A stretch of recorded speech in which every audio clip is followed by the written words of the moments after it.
welcome to another episode of Inquiring Minds. I'm Steve Harper, and with me, as always, is my amazing co-host, Donna Karlin. Donna, how are you doing today? I'm really good. I'm excited about today's conversation. I know nothing new, but I really am. And a shout out from one of my clients in Chicago. When I said I'm taping at 10, he said, "Say hi to Steve. He has a fan from Chicago." So I said, "Okay, I'm doing that right now." So there you I go. love it. Well, tell him hello back. Hopefully, he's a Cubs fan. I'm a huge Chicago Cubs fan, so That I Chicago don't is near know. and dear to Yeah, my heart. there you go. What are we talking about today? So I read this online. Steve Bartlett, who I follow, is an amazing individual. I just love how he thinks. And he talks about 99% of the harm is caused in your head by you and your thoughts. 1% of the harm is caused by reality and what actually happens and the outcome. The problem isn't the problem, how you think about it is.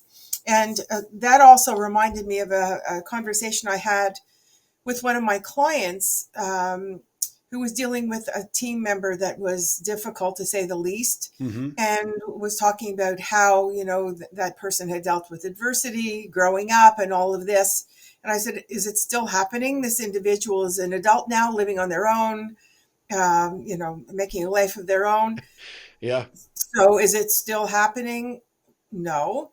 So I said, so that person's holding on to it because there's a negative plus for them, kind of thing.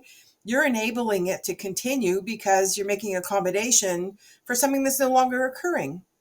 So yeah, so she is doing it to herself. And yeah, and he looked at me and he said, like, holy cow, you're right.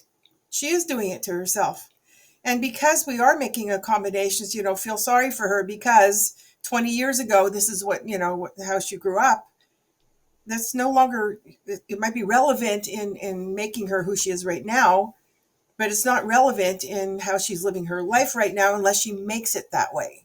yeah. So I wanted to talk to you about that. Where do you see that? And where do you catch yourself making accommodations or excuses for somebody because, like, 5, 10 years ago, they dealt with something that was horrible, and you got to cut them some slack now.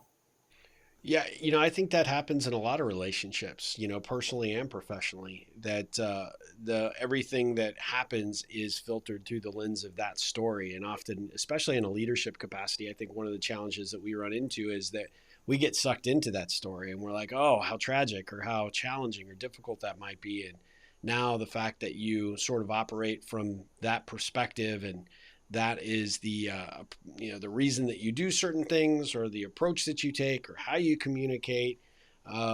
We find a sense of accommodation in that, we allow it to cloud where present day is, right? And Hmm. I think that human nature, we want to be empathetic to what somebody went through, and we want to try and be as accommodating to certain circumstances as we possibly can. I mean, knowing personal situation, I had somebody worked for me at one point that had lived through an abusive marriage, and so anytime stress got high, she cracked in a major way. But it was always, well, it's because I went through this, and oh my gosh, you can't expect me to hit this deadline or do these things because I had this other thing that happened to me, and it becomes a crutch. And even if for the person that's gone through it, and not diminishing it in any way, but it is a situation where it's like you said, not still happening. Right? That is, it is something that was tragic and unfortunate and wish it had never happened. But then you find yourself as the leader trying to treat that person with a little bit of kid gloves, or giving accommodations, or making excuses for why they can't do what everybody else is being expected to do, and it becomes a challenge. And so I think a lot of times it is that is a your question there. It's not still happening, is it? Is a really good one to say, because at the end of the day, it's sad that people filter their things through their past experiences, but I think we all have a tendency to do it. It's a matter of how we pull ourselves out of it. Having somebody that kind of lends us the hand to pull us out of that rut and figure out how to handle situations in present day, not through the past. That's it. I was in a conversation recently with somebody struggling, um, who, wanted to touch base with me to see how I might help her get her head on straight. There's a lot going on in her life right now. There is a lot going on in her life Yeah. right now. And I shared the story with her that, after the house was hit by a tornado, literally 24 hours later, or 48 hours later, I was in a plane to Chicago to do my emergent leader program. And she says, "How in the world did you do that?" I said, "What was I supposed to do? Stand outside my broken house and stare at it until somebody could get around to fixing it?" I mean, I figured Yeah. I'm going to go and get my job done. And yes, I'll leave my phone on in case the contractor or the insurance needed to get hold of me, which I never do when I'm in the middle of, Sure. working with people. And they understood that. They were shocked that I even came in after that. So she said, like, "How did you deal with the stress?" And I said, "I just gone through cancer. What's, house getting hit by a tornado? That could be fixed." And she just looked at me. I said, "You live in the moment, you deal with the moment. When that passes, you let go of it." Like I said, it just like Yeah. that. You let go of it. You got beyond it. You survived it.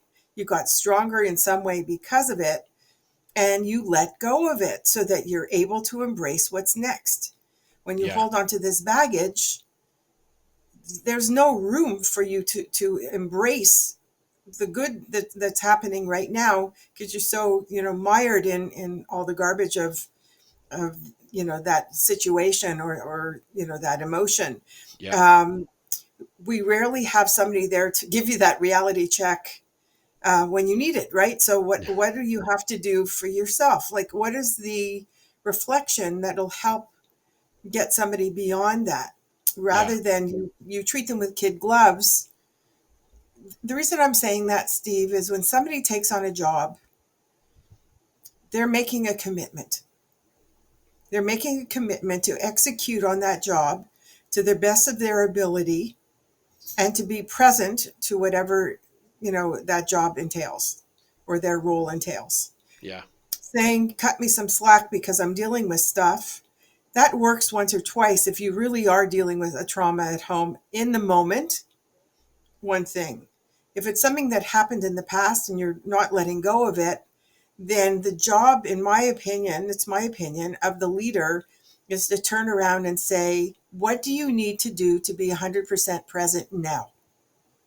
If you're not dealing with it right now, and it's something that happened in the past, how are you going to honor your commitment to be the best that you could be in this particular job? Mm-hmm. And help them define what that looks like, and honor it. Yeah. Well, and you started off with, what the expectation of the employee is to be there, fully present, and the ability for a leader to be able to get I won't say around or away from the emotion, but it's important to recognize it, but not live through it. And at the end of the day, everybody's trauma is their trauma. It's not your trauma as a leader, because you've got your own your own set of traumas that you Oh yeah. probably are dealing with. But at the end of the day, you have to figure out a way to communicate at a level that says, "Here's what we agreed to when you came on board." And just thinking about how you line that out so perfectly, how many organizations actually say that exact thing? This is what our commitment is. This is what I expect you to do. This is what you're signing up for. And there'll be things that come at you in life that will be distractions and will take away from, being 100% focused on certain days. And we'll give you that, right? That those things will happen. But you only get there by, building up that credit and building up that relationship that we have as an organization, that we know that you're not utilizing it as an excuse or an unnecessary obstacle for which to, you say, "I can't get my job done," and do things that are really needed to be done. Because at the end of the day, the only critical component here is that we have an agreement coming in that this is what we need from you and this is what you expect of us. And we have that, we set that table correctly. And then I think from the perspective of when those things do come up, and this is where I think a lot of leaders fail, because we didn't set the expectations up front about that. And then when these things do happen, like this, this was a bad experience with a past boss, or I had a failure, which is undermining my confidence for executing on something today.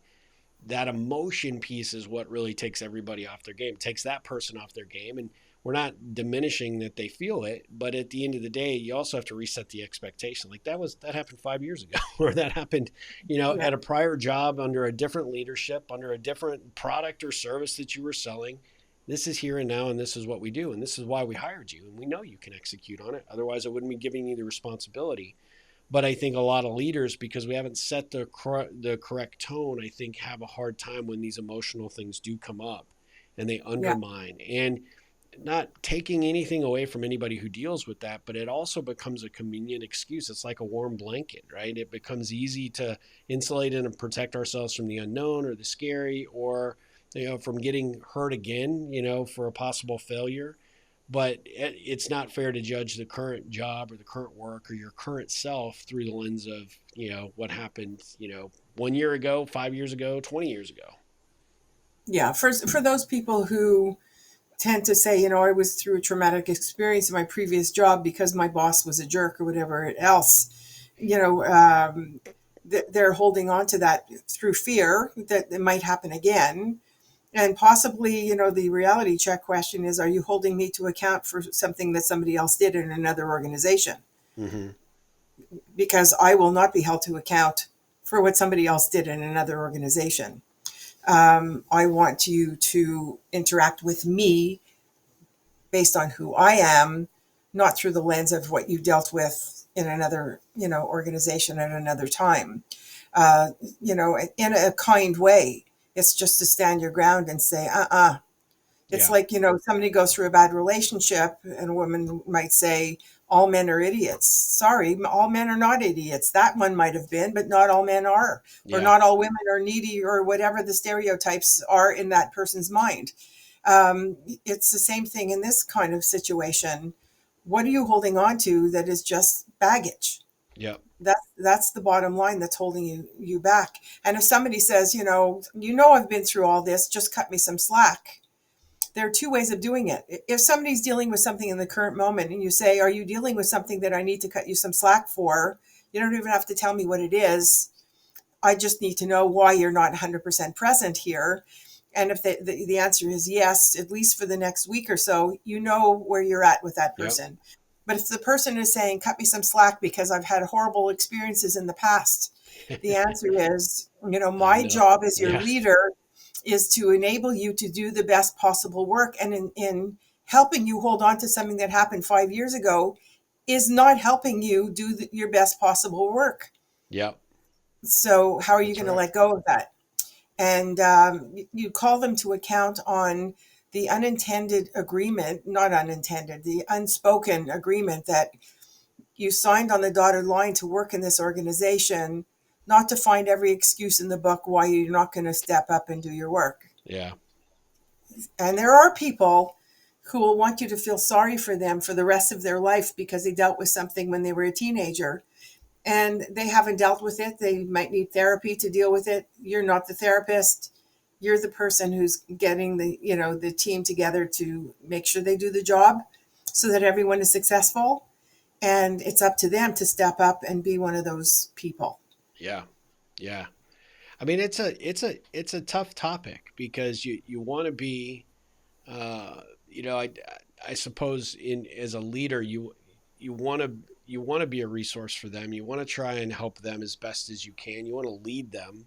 And I think the natural tendency is to try and do that with as least resistance as you possibly can, which is why I think a lot of people avoid the emotional conversation. But how you said it was super perfect in that, I don't want to be judged based on the performance of your past leader or your past job experience. This is here, it's now. I am who I am. You are who you are right now.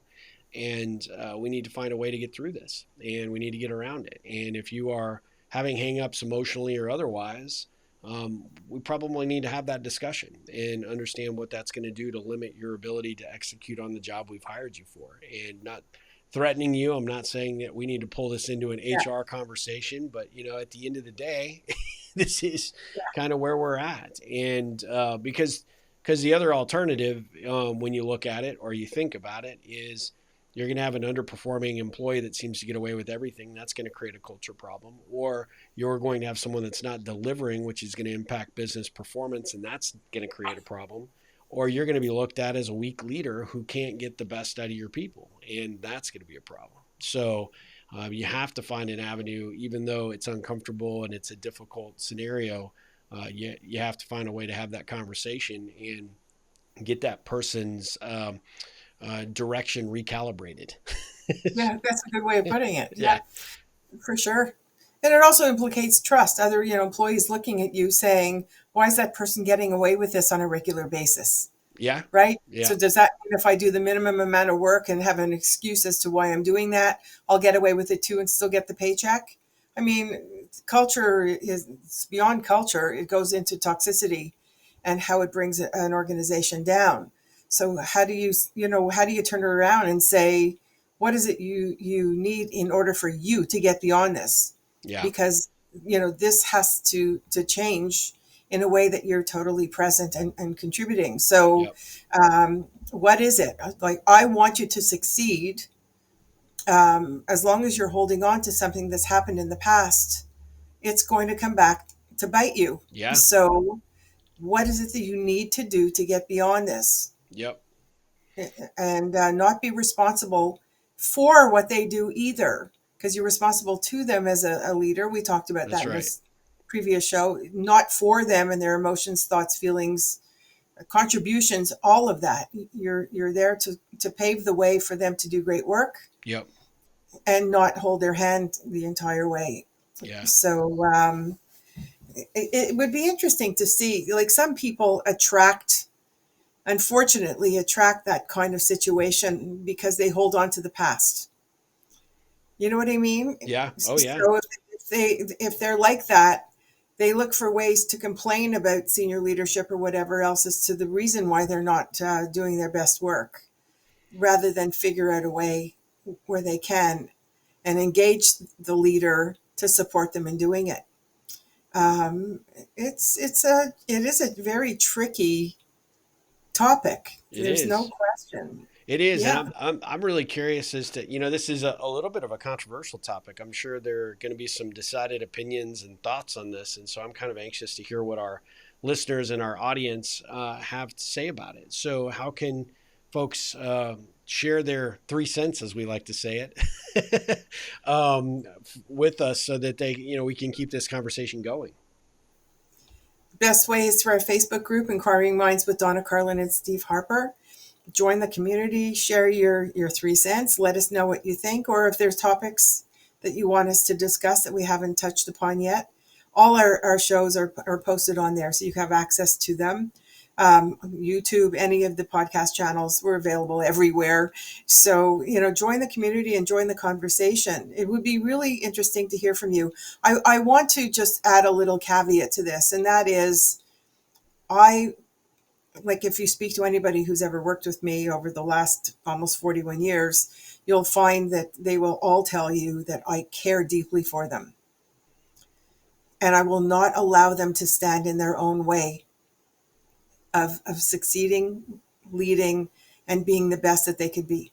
Yeah. And if they're holding on to past baggage, I will look them in the eyes and ask them, how is this helping you? Yeah. How's it How serving is you this today? serving you? Yeah. That's right. And if it's not, what are you going to do about it? And I challenge them to it because I want them to be happy, settled, centered, and do their best possible work and give their best possible contribution. I'm not cruel, I'm not mean, I'm direct, and I help them see that this is not serving you. And how are you feeling as you're holding on to all this angst? And they always Yeah. tell me, horrible. Okay, how will you feel when you let go of it all? Free, light. Yep. Okay, so, like, what's stopping you, for crying out loud? And we go there. I don't hold their hand through it. I confront them with it in a supportive way. And I wanted to share that before people start screaming at me online that I'm a bitch or whatever else they label they want to put towards me. Um, it doesn't serve anybody to help them stay in that place. No, it's good. And I do think, people could hear this and think, oh, well, we're siding with the company because we want the most out of the work product, which is the person. And that's not at all the case. Really, at the end of the day, I mean, a good leader cares deeply and emotionally about the people that they serve. And I say that very specifically because a leader does serve their people and you want the best Yes. for them. And these are difficult situations, but these are probably situations that are undermining that person's potential for success, whether it be at this job or their next job or the next three jobs. And the opportunity for you to step up to the plate to actually help them out of that muckety muck could be one of the most important gifts you give somebody as a leader. And Yeah. so I totally hear where you're coming from. I think it's true and agree. And let's see what the audience has to say about it. But yeah, no online bashing, you Yeah, there you go. know. Yeah, we would love productive conversations and input about what this is, even if you disagree with us. I mean, that gives us an opportunity to hear some perspectives that you might have on this, or maybe you've been through it and struggle with it yourself, and we'd love to hear any and all of those stories or feedback loops that you might want to provide for us. So definitely check out our different channels, and we appreciate you as always paying attention and listening to these conversations. Donna, another really powerful episode, and I'm so grateful to be able to do these with you. And we'll be back again with another new episode of Inquiring Minds very soon. Looking forward.